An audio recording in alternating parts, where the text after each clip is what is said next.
Ayan guys, ang aking diet mode food ko para sa hapunan. Yung ulam ko pa to kanina. Ininit ko lang na nilagang manok na chicken breast na special ang aking ginamit. Dinagdagan ko lang ito ng spinach. Ayan, para hindi na tayong mag-rice ano. Sinimplihan ko lang itong pagluto nito guys. Dinagyan ko ito ng patatas, ng carrots, ng sibuyas, ng pamintang buo. Ayan. At ng konting-konting asin lang.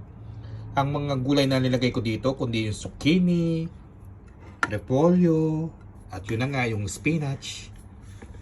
Kahit matabang to guys, nag-enjoy naman ako. Okay lang. At syempre meron pa rin tayong prutas, may banana, may apple, may orange.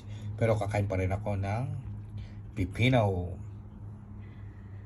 Wala muna tayong brown rice ngayon ha.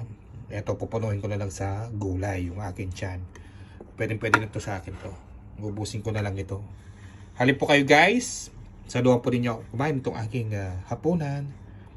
Thank you for watching. Bye.